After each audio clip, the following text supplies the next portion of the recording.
Good evening, everyone, fellow Toastmasters, special guests, and viewers at home. Welcome to our annual speech contest. Pleased to announce that this is our humorous speech contest, and I am going to turn the meeting over to our illustrious president, Mr. Louis Denbaugh.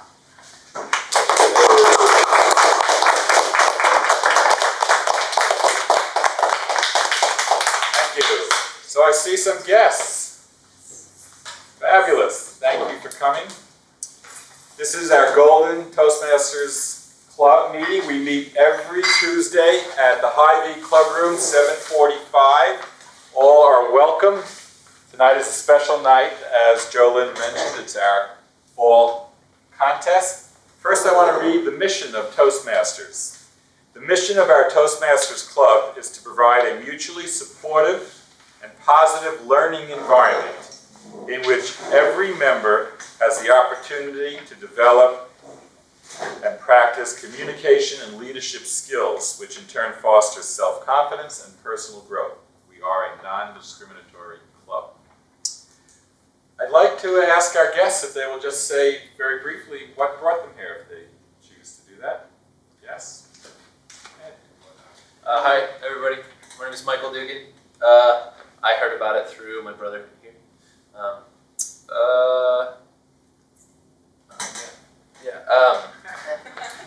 What brought me here? Well, I do a lot of performing. I am a singer-songwriter, and just started a band here in town, and am probably going to be talking to some crowds in the near future, and I think this would be a great skill to develop, and very happy to be here. Great, thank you. Michael's my brother, Gabriel. Seth Braun told me about this program. Actually, I had heard about it before, and he's my life coach for the past year, and he had a lot of good things to say about it, especially in confidence building. And so I think that's the main thing I'm here for, is confidence building, and I also feel like it'll develop some other some deeper personal aspects, just the whole process from what he said. All right. Thank you. I cannot promise you'll get all of that just tonight.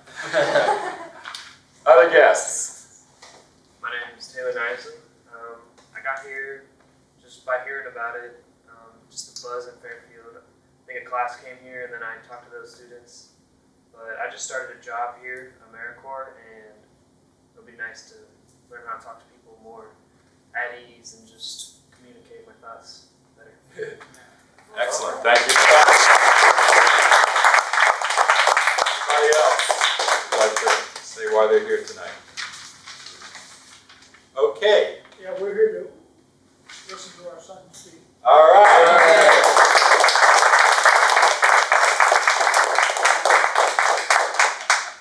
Very good reason. So, without further ado, I would like to turn the lectern over to our wonderful contest chair, Diane Denbaugh.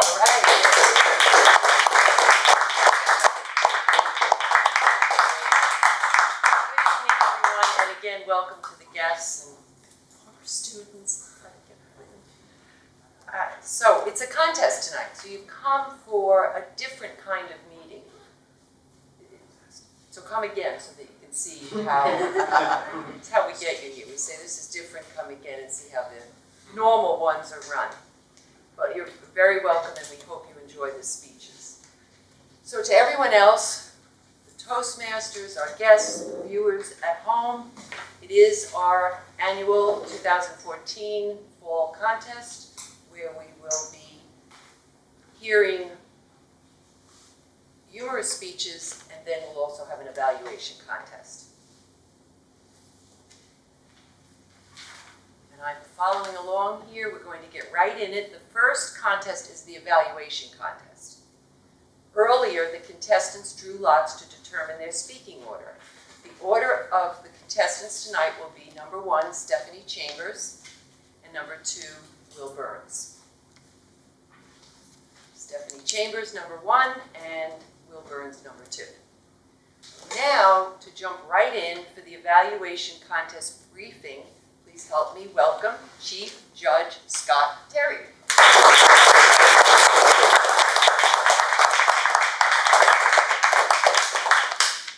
All right, have fun.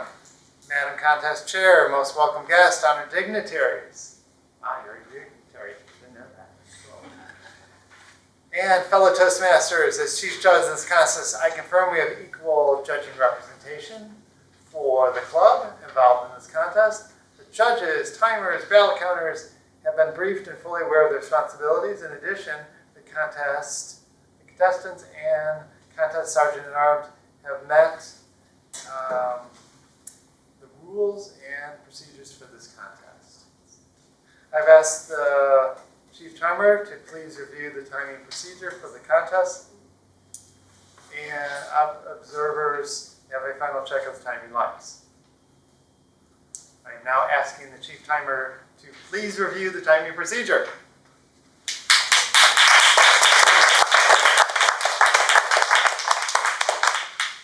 Timing procedure for the evaluators.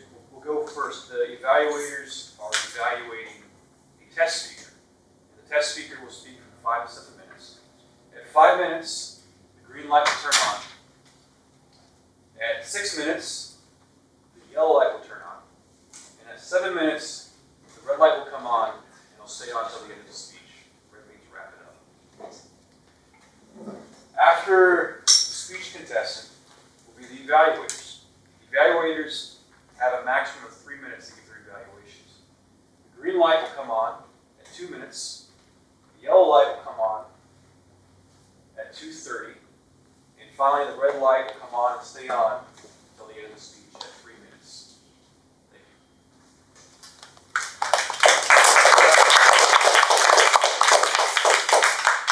you. As Chief Judge, I remind all in the room, if it is necessary to leave, you may do so only, that's only, during the 1-minute judging periods. The Sergeant-at-Arms will allow re-entry during a subsequent 1-minute period. Additionally, there will be silence during that 1 minute. So while the judges are judging and writing down their ballots, please be silent. Please do not disturb the judges' deliberations and marking of their ballots. If anyone has electronic equipment, yes, it's that time. The movie's about to start. Previews are playing. Turn off your phones. There should be no disturbances during the contest. There'll be no smoking, drinking, rowdy behavior. Okay, no pictures taken during the contest. Pictures may be taken during the interview session. I'm open for all pictures. No pictures. Okay. No pictures taken only during the interview sessions immediately following the contest.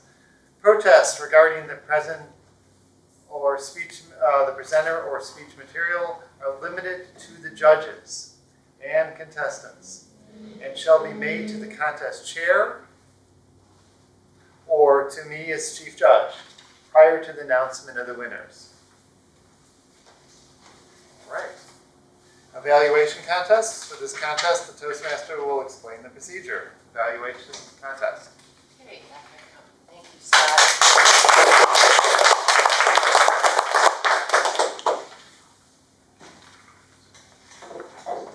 So after the test speaker has given her speech, the contestants will be escorted from the room, meaning the people that are going to evaluate, and they'll sit at a table outside, children.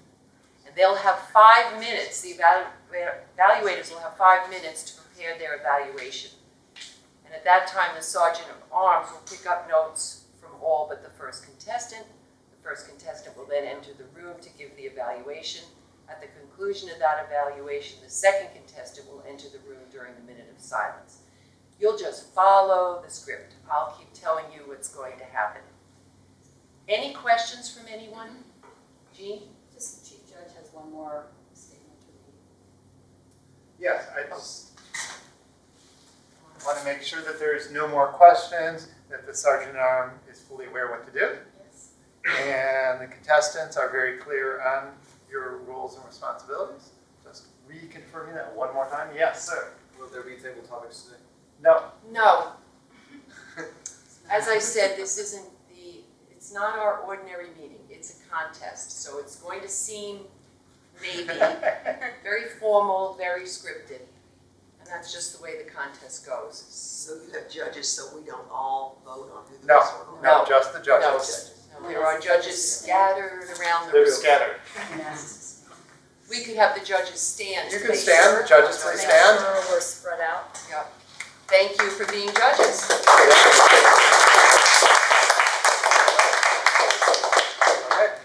And while we're thanking, which we'll do again at the end, but our timer tonight is Monty in the back, chief timer. I'm just using first names. Mahi is helping with the timing. I'm sorry, John Miller is helping with the timing. And then we had Jolynn, who is our sergeant at arms, and our ballot counter is Mahi and Samantha. So thank you to everyone because it makes these contests roll along. It's my absolute pleasure to introduce tonight Annalisa. This is her, Fredrickson, it's her second speech, and she volunteered to be the test speaker, the target speaker. The evaluators are going to evaluate her speech. I think it's pretty brave, quite honestly. The title of her speech is The Gibbon Experience. The Gibbon Experience. Annalisa Fredrickson.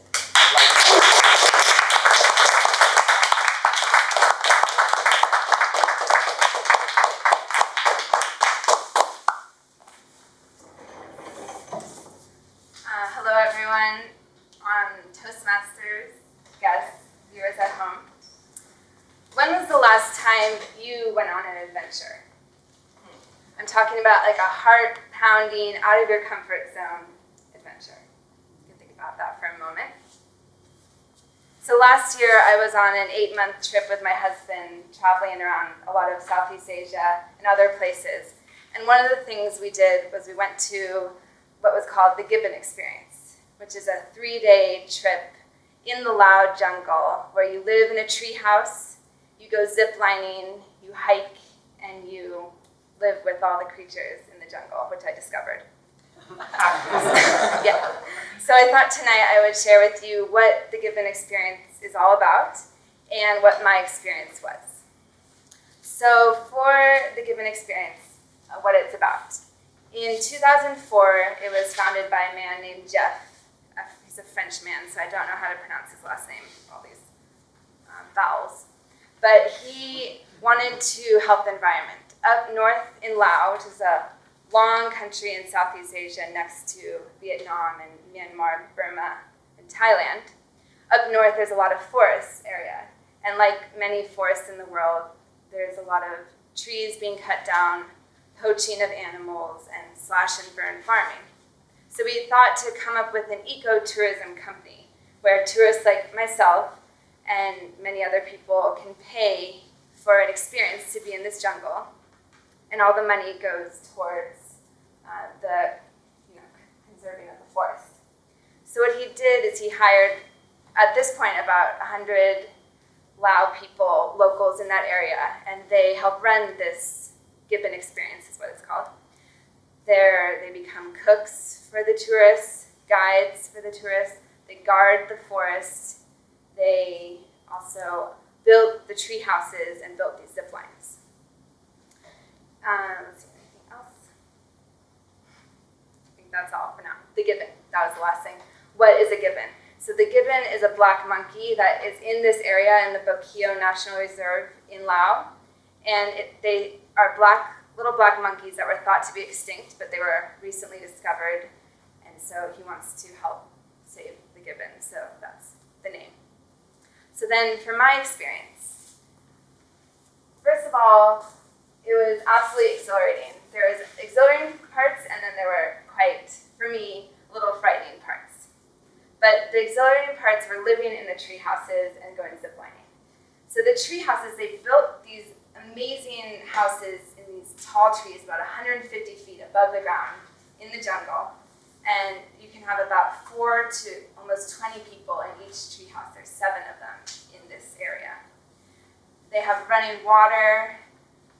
I'm not sure how they did that, but they have like 2 stories, and it's open to the jungle. So there's no walls, it's just a floor, a thatched roof, and you can go to the edge, and you can just look down. If you're afraid of heights, you don't want to do this because the jungle's right there, and you're just in this, it's incredible, amazing.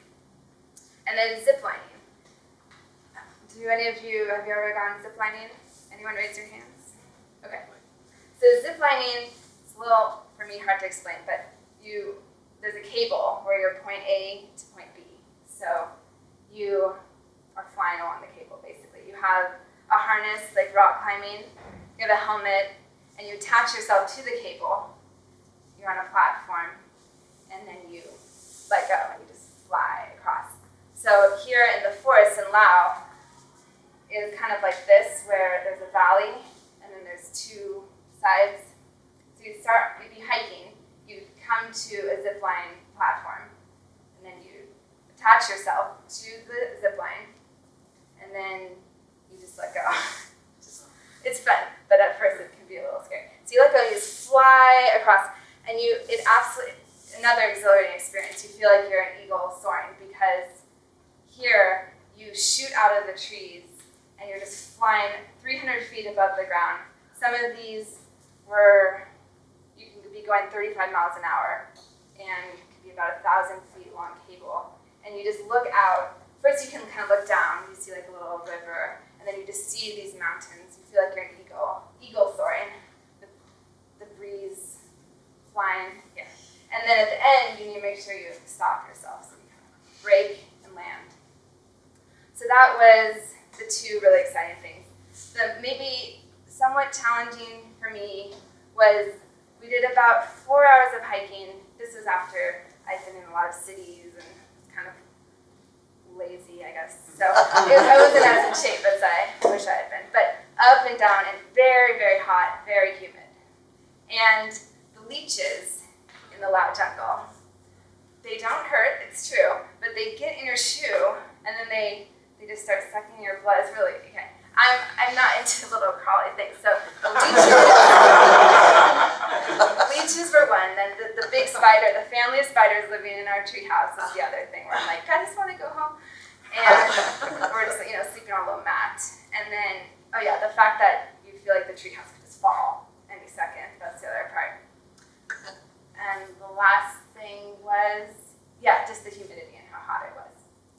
But I survived. I'm here to tell the tale.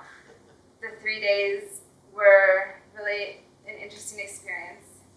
So that was my Gibbon experience, and I would half recommend it to everyone. And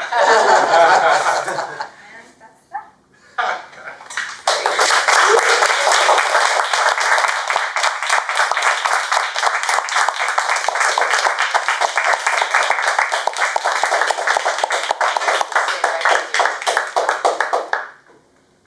Fantastic.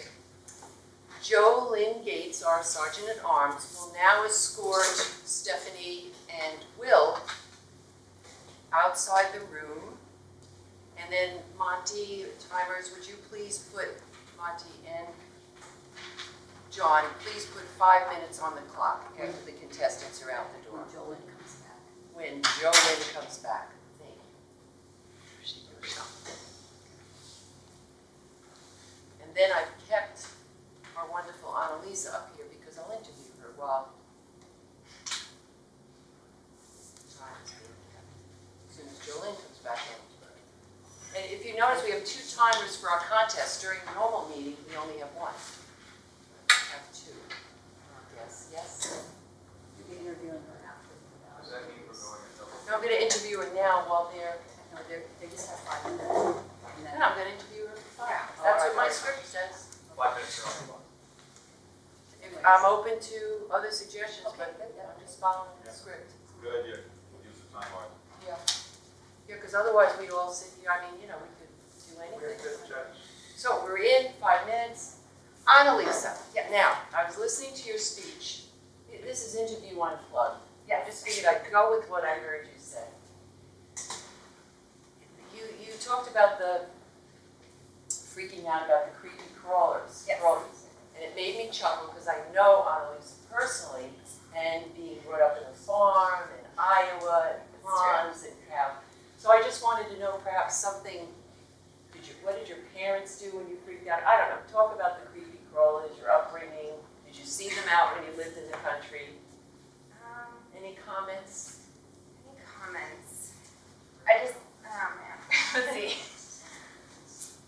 Or Well, like in Iowa, what would mom say I to guess- you when you were freaking out? Anything? I don't know, Was she freaked out? I don't know. You mean like, I guess, In Fairfield. I mean, in Iowa, they're just, I'm used to They're what's tame. here, like the spiders are this big. This was Gotcha. like, you shine a light, it's like big eye, it's like looking down at you. Ah, now I get And then leeches, I never had leeches on my legs, like attached, just like sucking. Well, Okay. yeah, sorry. I know. Gotcha. All right. That doesn't compare to Iowa, does it? See, so we learned that No. from this. Okay, another question I have. Just thinking about your travels, I know that probably a lot of your speeches are going to share more with us, so I don't want to take away what you have planned, but is there anything in the moment that you just are wishing to share with us? Just some memory, some really sweet thing that you'd like to talk about in that whole 8 months. It doesn't have to do with the given experience. Something you're not going to tell us. It is a hard one. Well, no, just on the moment. Okay, I feel like I'm doing a table talk. There you go. All right. You kind of are. Anything in the moment. I didn't do the Diane Sawyer, call her at home and tell her what was coming. Diane doesn't do that. Thank you. Oopsie. You're doing How are great. you, Sarah? Well, a few things I didn't mention because when you get all nervous, you forget half your You speech. can say what you But, tell us anything. I mean, it was really sweet on this trip, the Given experience. Our guide was a local guy. It was just really nice to hear about his life. And he grew up in a small little town, and this is what he does now. He's perfect English, but I don't know if I have a good story about him. But it's nice to meet locals. So anytime on the trip, we were able to meet locals, just talk with them and learn. So many interesting people in this world, and so many different things to learn. I can tell that you learned a lot in your time away. Now, food, I know you like food. You were totally delighting us with your descriptions of food. In that area, did you eat anything particularly different? Did you cook there at all? Exposed to something that... Let's see. Well, there they just delivered. Like he would zip line in and deliver our food.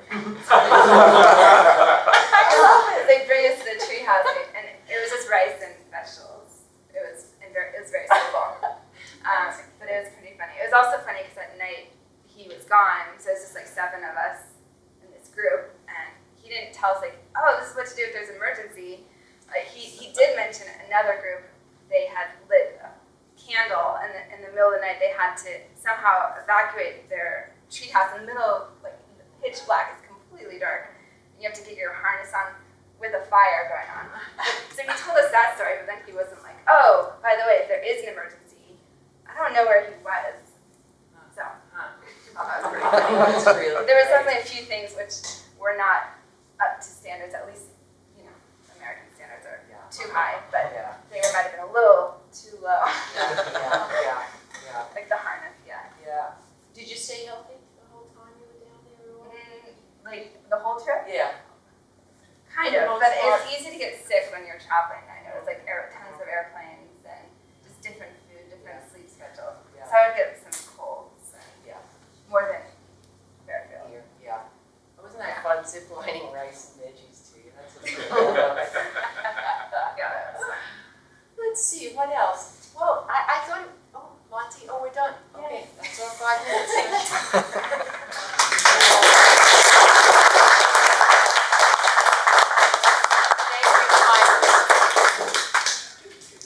Sergeant at Arms, if you're going to bring in the first contestant.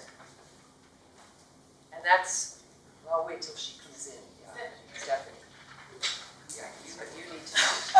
Contestant number 1 is Stephanie Chambers. And it's a humorous speech night, so no humor there. The energy up. That's why we need you young people to come. Thank you, Diane.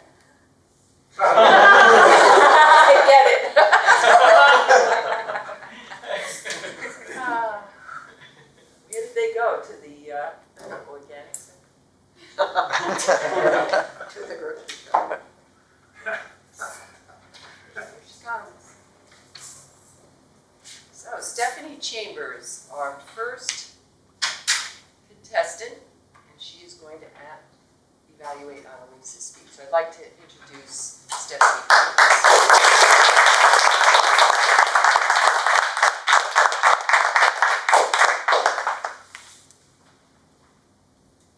Did everyone enjoy Annalise's speech? Wasn't it fun to hear about Laos? Hello, Toastmasters, honoured guests, and viewers at home. I really enjoyed Annalise's speech because she took us on a journey. She showed us all the gestures of how to go zip lining. I feel like now I could actually try it, maybe, because I have an idea of what's involved. She gave us a lot of detail. She used the stage well. She did lots of really great things. She broke up her speech into 2 parts, and she used the stage for one part and the other side of the stage for the second part of her speech about her own experiences. She didn't use notes. She had great gestures, because I can see this zip line, this treehouse, and I felt these things down in my shoe when she did all the appropriate gestures. So I thought Annalise did a great job. She also involved the audience by asking us questions, getting us all involved, and there was a lot of laughter when it came to those leeches again and various other points. She did a great job of telling the story. Now, in terms of things that, maybe she might want to work on for future, Annalise, some of the things is that realizing I think storytelling is wonderful. Storytelling is the best, in my opinion, one of the best ways to communicate. But what makes the difference between just chatting to your friends and a really great speech using a story? Well, I think that's something we all need to think about when we plan our speeches. And it's really great if the speech can have a moral or a point. It's almost better, it's easier if you take a stand. I think if you argue a point, it makes it easier. If you have some point you want to make, or if you really want to persuade or inspire or convince your audience as a result of telling that story, it will change your emphasis. So, for example, at the end of your speech, you could have said, instead of just ending, which was a little bit weak, and just ending, well, I'd half recommend it. You could have said, whatever you do, if you don't like leeches, don't go there. Really make a point.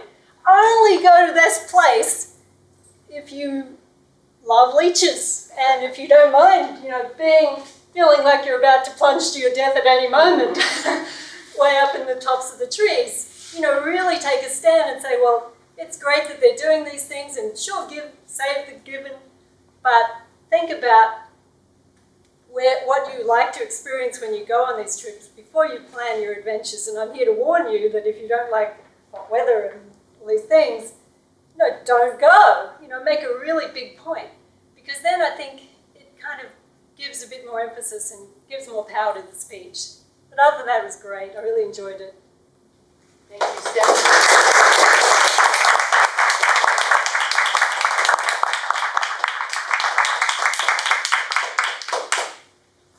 Timer, can we have 1 moment, please? Timers, 1 minute of silence.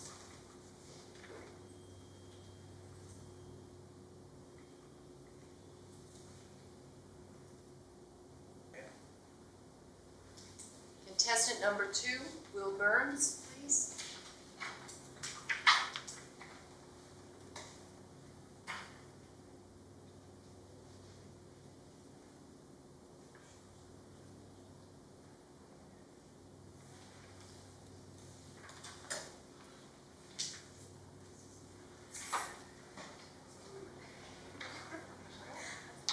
Will Burns, contestant number 2, your evaluator.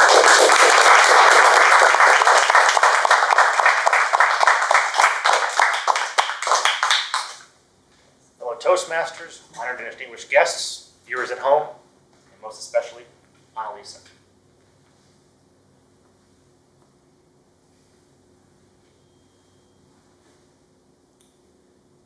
I feel like you came out here tonight and gave a wonderful speech. And it was not only strong in terms of its content, but also just in terms of its human characteristic. And I want to first off start off with the the Gibbon experience. And you use the example of this camp, this area, by bringing it down to the Gibbon monkey, a beautiful, in my mind, black-haired little creature that was in danger of going extinct and then saved.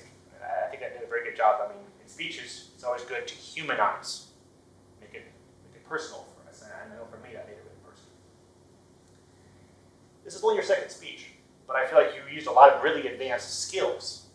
So my recommendations to you really fall under one category. More. Yeah. Give us more. And that's in two ways. One, with your physical gestures and movement. The description of ziplining was exhilarating, but I just wanted more. Show us, sitting down into the zip line. I mean, going, soaring on the line, looking down, and then braking, and actually really brake. You did these things, but to really embody that, I think, would just go extra into it. The second thing I have was you introduced the leeches and this spider family. I think that certainly got me starting to get a little nervous and a little shocked.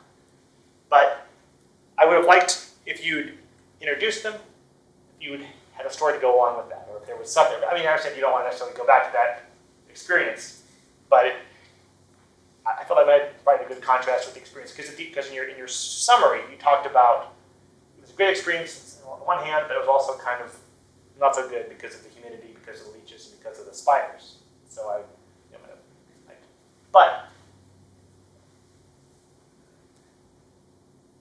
in summary, it was a very real speech. I can see myself there, catapulting over the trees. So thank you for sharing that with us.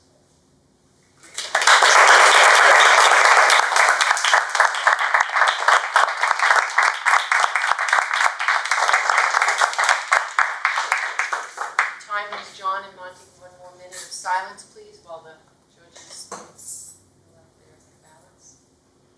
So now the ballot counters. Judges, please complete your ballots. You just rip off that piece, fold it in half, and hold it up, and the ballot counters will come and collect them. That being Mahi, thank you, and Samantha.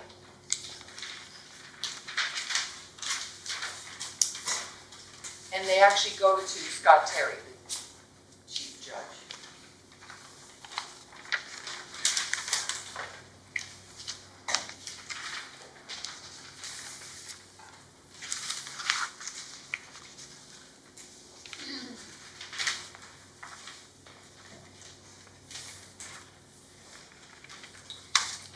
While the chief judge is counting and getting things sorted out, I'd like to invite Will and Stephanie up, please, and I'm going to ask you a few questions.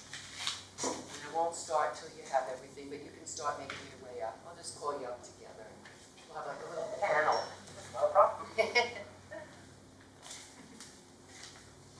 And this little interview will last, the script doesn't tell me. I guess I could just make something up. 2 minutes? I think it's till the chief judge comes back. Till the judge comes back. Judge, let me know when you're back. Here comes the judge. Yeah. What's that? Ballot counters. Do the ballot counters go with you, Chief Judge? Yes. Yes. And then someone needs to work the camera. Thank you. The levels of experience come in handy. Always something new to learn. Always something new to learn. Stephanie, I wonder if the guests who may or may not know you are curious about what I perceive to be your accent. You know, the world is now, who's got the accent? However, where are you from? Tell us a little about yourself. Well, I'm from Australia, and I've known Diane since I was about 13. Just by some strange quirk of fate is that I grew up in a small country town in Australia, and Diane used to live in that particular country town. My brother was friends with her see her a lot when I was younger. And then didn't see her for many years because I was in Australia. And she came back over here. So I've been here in the US for the last 6, 7 years, I think, this time. So that's where the accent comes from. Fantastic. Lost it a little bit. I'll go back and forth, and then when the judge comes, Will, what am I going to ask you?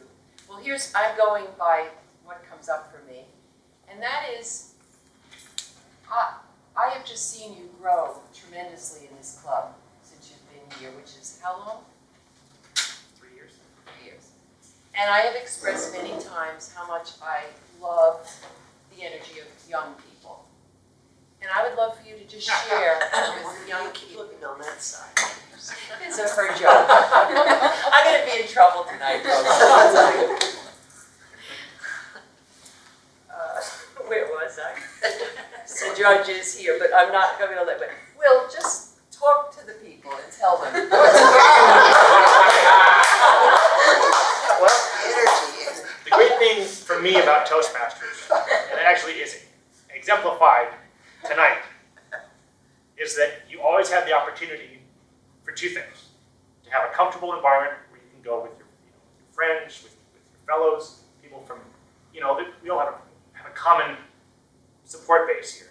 But we have very different backgrounds and experiences. You heard about Stephanie and her experience from Australia, but they actually both have a shared experience there. And we have experiences differently in different professions, different places in our life where we're pursuing the idea of a band, pursuing the idea of being a health coach, wanting to speak to people in different context. That's one thing. The other thing actually is the opportunity to have a support base, but also to push yourself to the level that you want to be pushed to have that control. I wanted to compete tonight and do the scholarship contest, but I was actually amazed just by how many times I'd actually spoken in front of this club, both as an officer and as just a member, and I've done evaluations, how actually stressful it was tonight of all nights to compete in this environment. And it was, so I felt a lot of nervousness, anxiety, and I had not felt that in a while. That was a nice kind of feeling. Yeah. Like it's gone.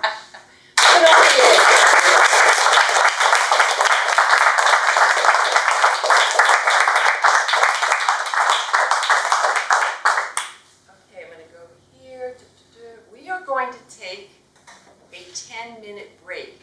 And Jolynn, you get the wonderful job of making sure that we're all rounded up and back in here in 10 minutes. Because she's the sergeant at arms. Yay. So enjoy your break.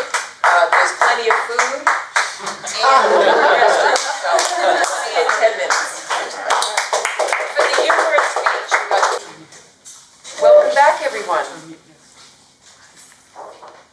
We are now ready for the humorous speech contest. For this contest, all the contestants will remain in the room, which is 2 of them. Earlier, the contestants drew lots to determine their speaking order. The order of the contestants will be number 1, Rick Starr, number 2, Art Atkinson. So for the judges, Rick Starr and then Art Atkinson. Again, I'm going to welcome up Chief Judge Scott Terry for the contest briefing again for this part. So,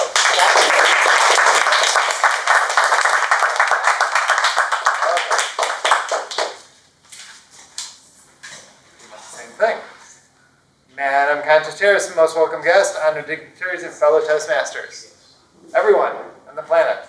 As Chief Judge of this contest, I confirm we have equal judging and representation for this club. Involved in this contest, the judges, timers, ballot counters have been briefed and are fully aware of their responsibilities. In addition, the contestants, contest, Sergeant at Arms have met and are familiar with the rules of the contest.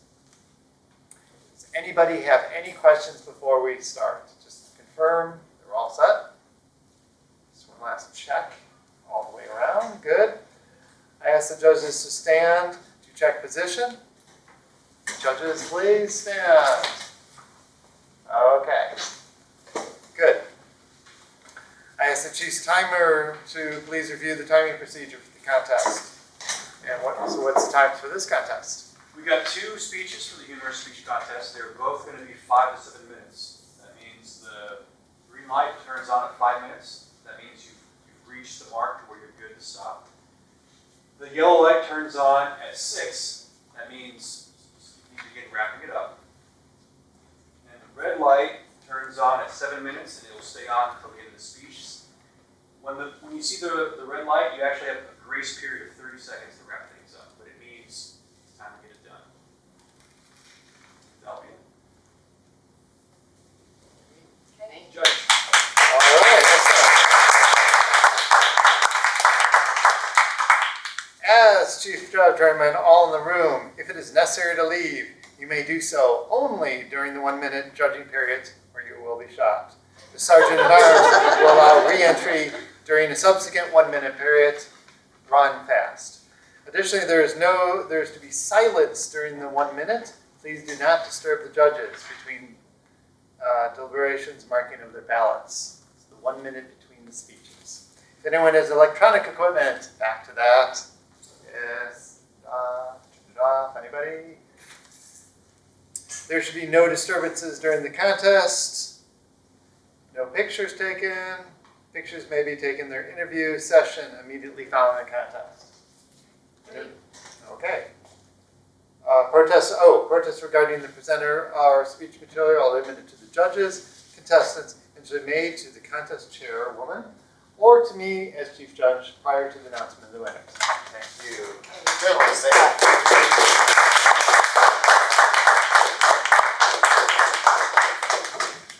Contestant number 1, Rick Starr.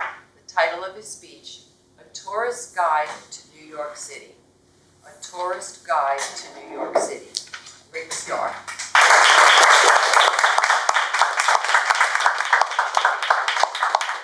Madam Contest Chair, fellow Toastmasters, honored guests, and viewers at home. Thank you all for attending my seminar tonight. This seminar is part of a series of seminars I give called, as Diane mentioned, A Tourist's Guide to New York City.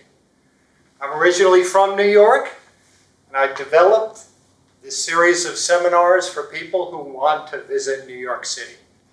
I offer a money-back guarantee. If you take these seminars, you will enjoy your visit to New York City. Some of the seminars I've given in the past in this series are a guide to fine dining in New York City. Which hot dog stands to go to and which to avoid. That was a good one. Another good seminar is visiting Times Square. How to win at 3-card Monte. And one of my most popular seminars is the proper pronunciation and usage of the phrase, forget about it. Forget about it. For those of you who missed any of my seminars or who want to see them again, they're all on iTunes. And if you'll see one, you'll want to see it again and again and again. They're so good. They're also available on my website, www.sendmeyourmoney.com. Easy to remember. So tonight's seminar is how to get around New York City. We'll look at 3 ways to see the Big Apple: walking, taking the subway, and driving. Walking is the best way to see the real New York City. Every block has something interesting, from restaurants to clubs to shops to galleries, something for everyone. The interesting part of walking in New York is when you start to cross the street. Crossing the street in New York is different than crossing the street in, say, Iowa. In Iowa, there are traffic laws. Cars yield to pedestrians in a crosswalk. In New York, York, when you enter a crosswalk, you're taking your life in your hands. It's a jungle. Be careful out there.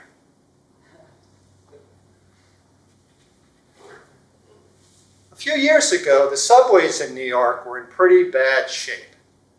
But they've been fixed up, they've been modernized, and now the subways are great. You can go anywhere on the subway in New York. The problem is figuring out which train to take. There are so many lines and trunk lines and routes and trains and stations. And sometimes trains have letters and sometimes they have numbers. It can be very confusing, especially for someone who's not familiar with the subway system. So tonight I'm going to teach you an easy way to get around the subway. And as part of our teaching technique, what I'll do is I'll say it, you'll listen, and then repeat it back to me. Ready? It's easy. It's the IRT, the IND, the BMT, the 8th Avenue, the 6th Avenue, the Crosstown, the Canarsie, Broadway, 7th Avenue, Lexington, Flushing. The A train, the B train, the J train, the N train, the 1 train, the 7 train, the 6 train, the 4 train. There's Times Square, there's Penn Station, there's Canarsie, there's Bleecker Street. There's 34th Street, 42nd Street, 59th Street, Grand Central Station. Okay, who's got that? Who wants to say it? Anyone? Will? IRT, IND. 2 of them, that's good. A, B, C, J. Don't worry about it. Go home and memorize it, and you'll be fine.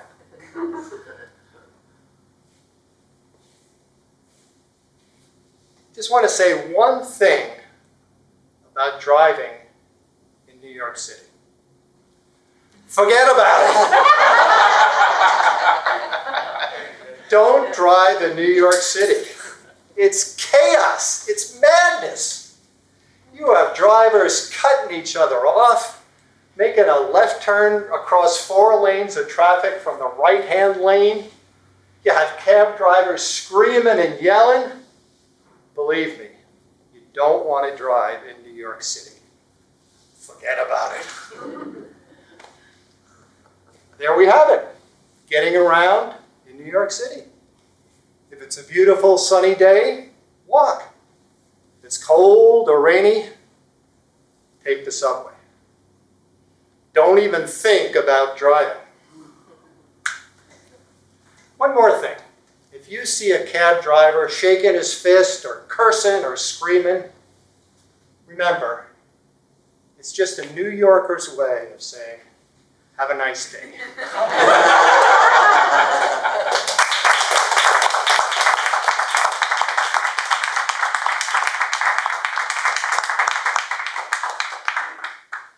Timers, may we have 1 minute on the clock, and we'll stay silent while the judges fill out their forms. Thank you.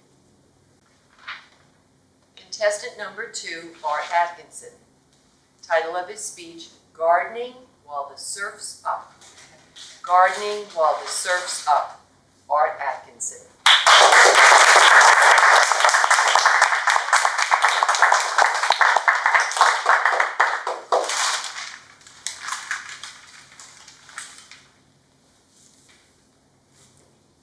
Who was this nonchalant group of young men that I was one of? We were not worried that we might be deployed to fight in some war in a distant jungle or desert. We weren't thinking about the war on terror, not concerned at all about the war on drugs, or the war on poverty, or global warming, or the price of gas. We paid no attention whatsoever to the gas mileage a car would get. All we wanted to know is, what did the fins look like? We didn't know our zip code. Had no idea what an area code was. My phone number started with 2 letters. Geneva 9, 6089. Nobody in our group was speculating whether Elvis might be alive somewhere. Elvis had just released Big Hunk of Love, which made it to number 30 on the charts. Richie Valens had a huge hit with La Bamba. Frankie Avalon made it to number 4 with Venus, and Mac the Knife, number 2 spot on the charts. We weren't waiting for the Star Trek reruns on TV. No, we were watching Elliot Ness and the Untouchables, Gunsmoke, Bonanza, dun, dun, dun, dun, dun, dun, dun, dun. 77, Sunset Strip, and The Twilight Zone. Do, do, do, do, do, do. Who were we? We were the 8th grade boys class, Jefferson Junior High School, Long Beach, California, suburban Los Angeles, 1959. Yeah, maybe we were a little concerned about the Cold War. USSR had just launched Sputnik the year before, 3,000 pounds of it. We had launched an Explorer, 30 pounds of it.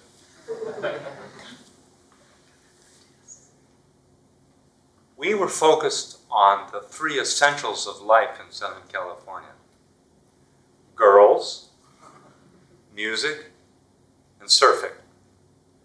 Not that any of us owned a surfboard or was old enough to own or drive a car that would carry the surfboard, but it was completely satisfactory to be seen in a group of guys cruising in a car that had a surfboard sticking out of the back, all the windows rolled down, radio playing full blast, most likely the #1 surf and music station in the whole of LA, KFWB, Channel 98.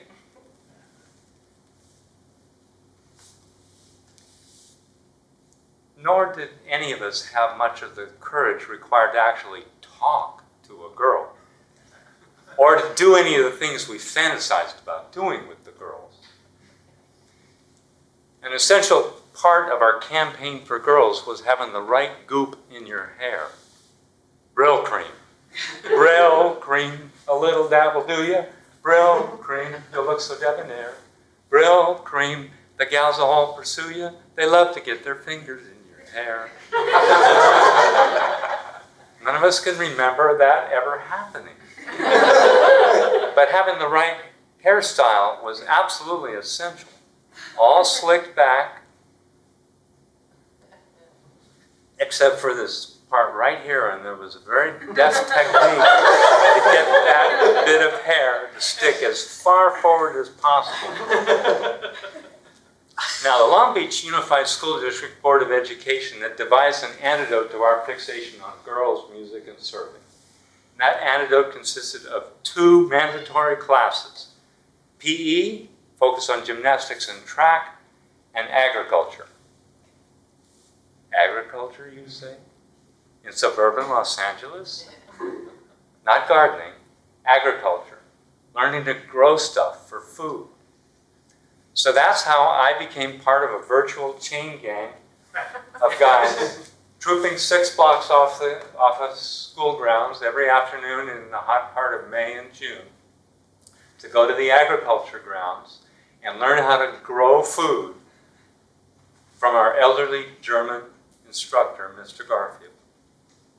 Now, you would think that we would have grown good American crops, some corn and bean and squash. You'd be wrong.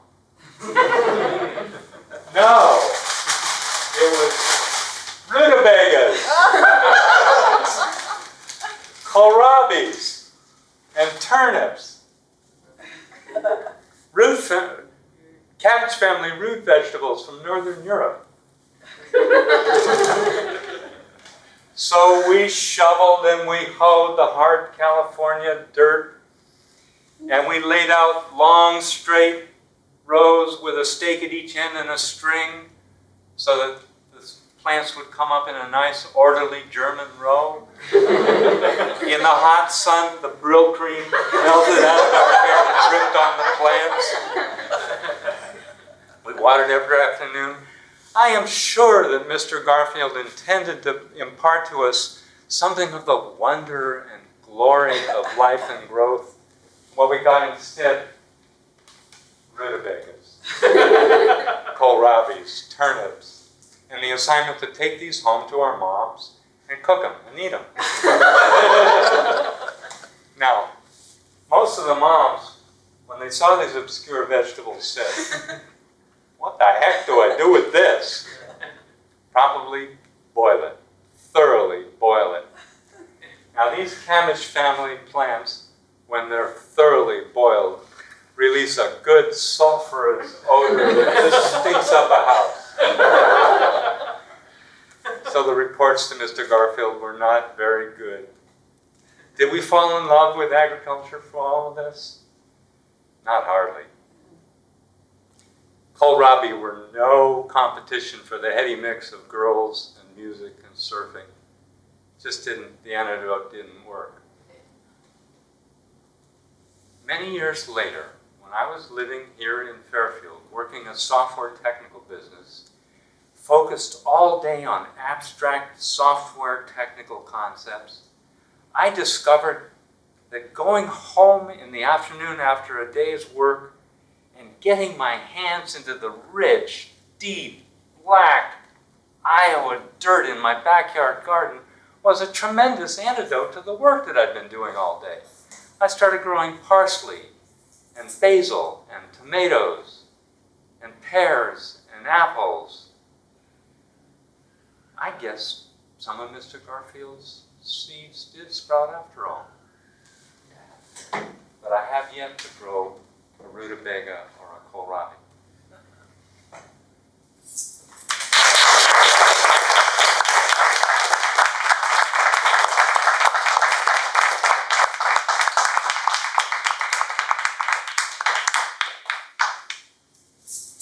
Times again, 1 minute of silence while the judges fill out their ballots.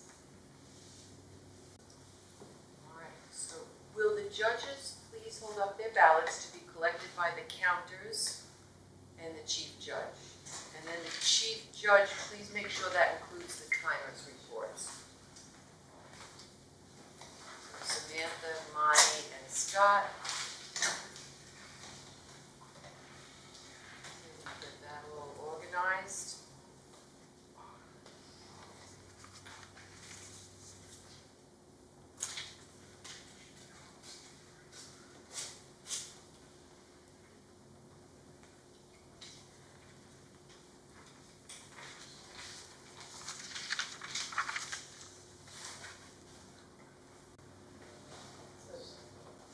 Rick and Art, why don't you just come on up together?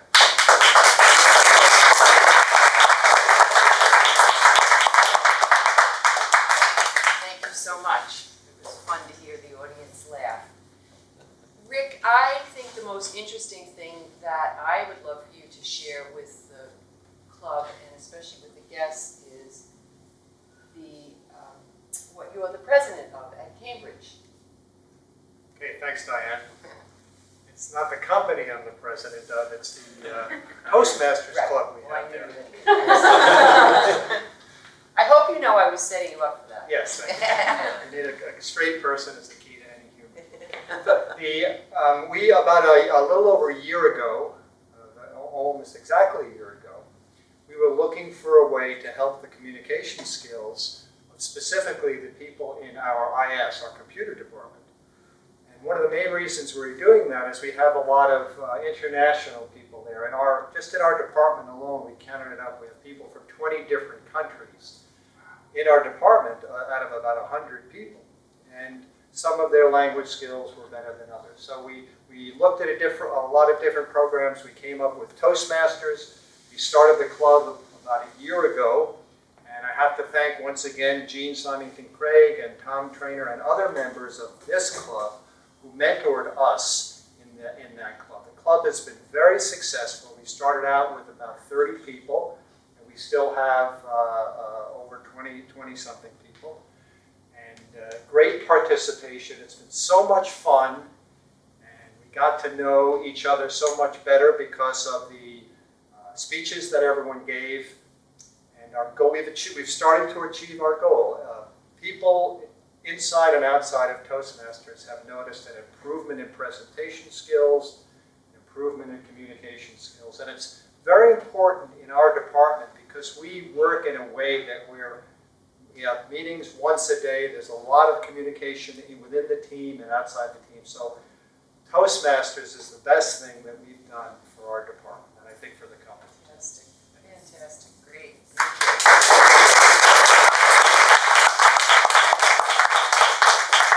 I know the judge is here. However, I'd like to just have Art speak to us about one thing. And that is, Art has been a member of Toastmasters for how long? Since 2005. Yeah. And it's interesting.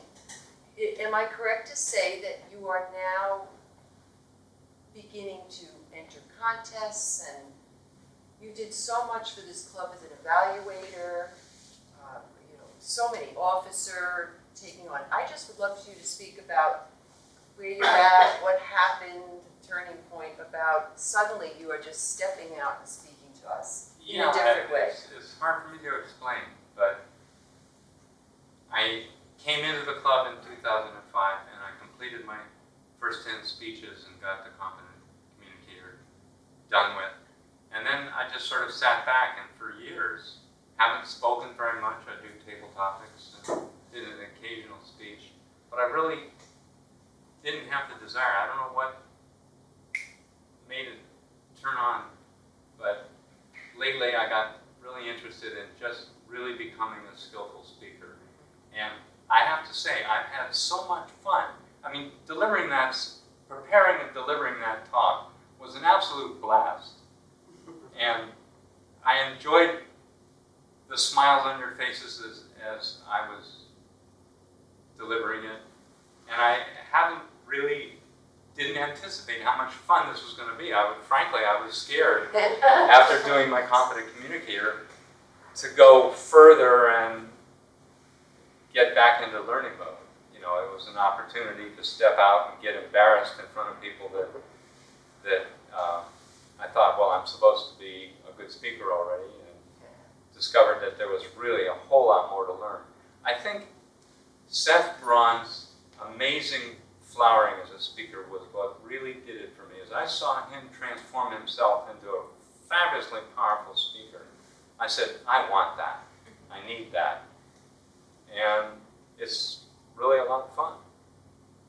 I'm having a blast. And I have never entered a contest in all these years. I've done some other role in the contest, never been a competitor.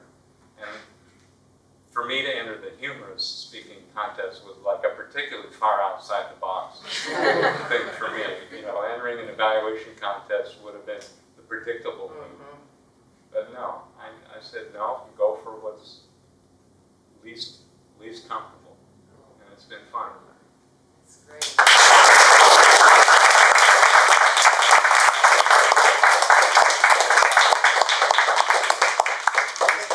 Hey, they have these in the store. I found out. Five or just four? I think, let's see this first here. That's not left over from maker.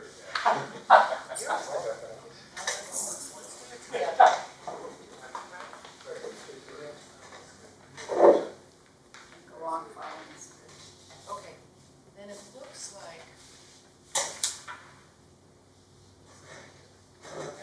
Okay. So there's first. Thank you.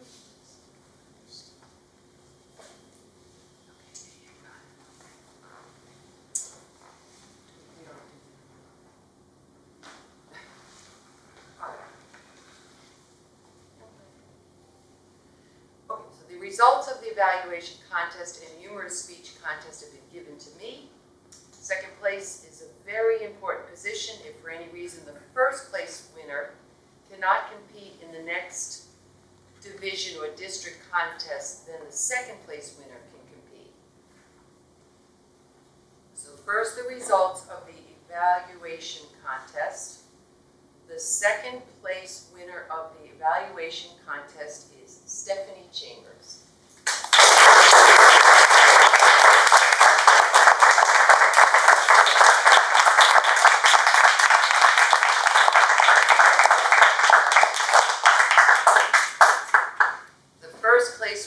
of the evaluation contest is Will Burns.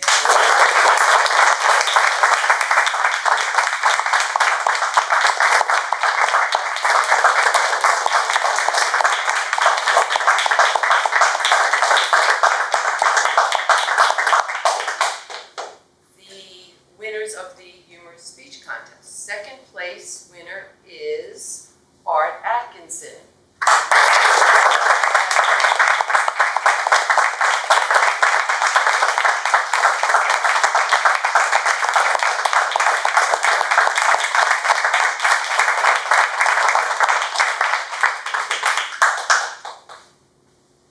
The first place winner of the humorous speech contest is Rick Starr.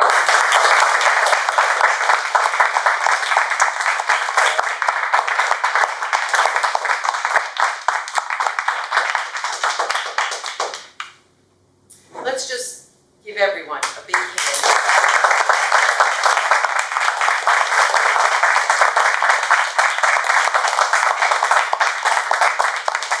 I'd also like to again thank Jolynn Gates for being our Sergeant at Arms. Thank you. And Samantha for being our ballot counters. John and Monty, thank you. Our Chief Judge, Scott Terry. And the judge, would you stand so we can give you a round of applause?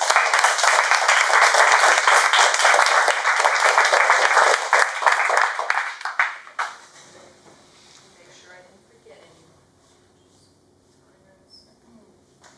Yes, Jean. Could we please give a warm round of applause to our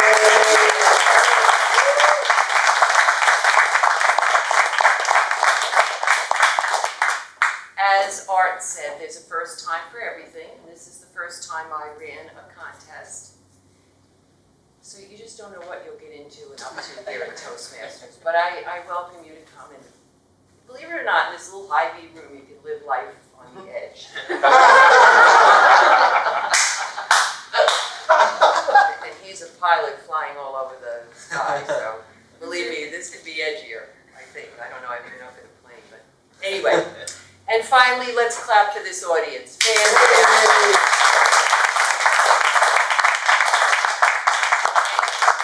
Relatives for coming and supporting the members.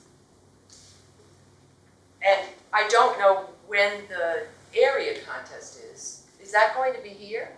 Don't know. All right. Well, you know, just keep your eyes posted, talk to your friends, look for us for Facebook events because we're going to have an area contest here coming up. Thank you and have a safe trip home. Well,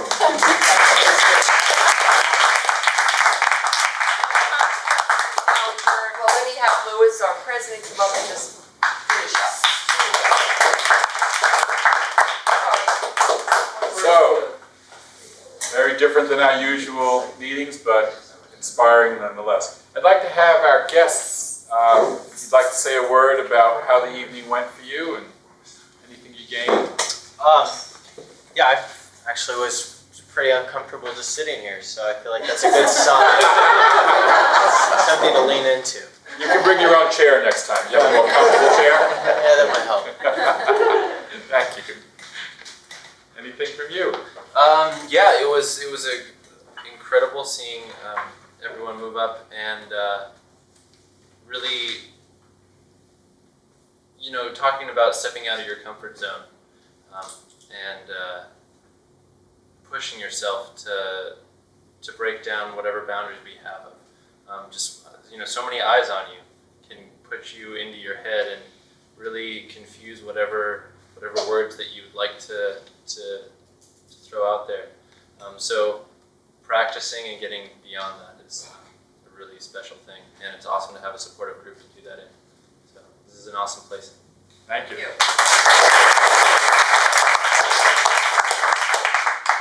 I mean, like Gabriel said, yeah, at first, you know, even just sitting down was uncomfortable, so it's good to just, this was a nice first start.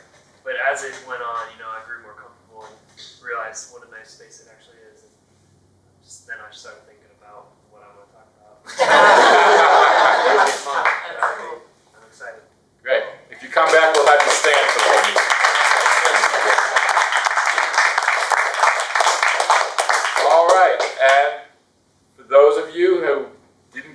to play a role in the contest or compete. We do have another contest coming up in the spring. We have our competition for the inspirational speech. So keep that in mind. Start thinking about an inspirational speech and you can compete in the spring. So, is there any club business? All right, do I have a motion to, Jean? Just 1 minute news. Yes? Okay. This is the youth leadership program. Right now, last spring we had 11 people. Right now, we're pushing at 25. Starting tomorrow night, so wish us luck, Will and me both. Yes. All right. And also, for our viewers at home and our guests, October 21st, Tuesday, October 21st, we have a special guest speaker coming for the evening, Dr. Lori Knoll, so please show up for that, another special meeting here at Toastmasters. Do I have a motion to adjourn? So moved. Second. Second. All in favor of adjourning, say aye. Aye. So done.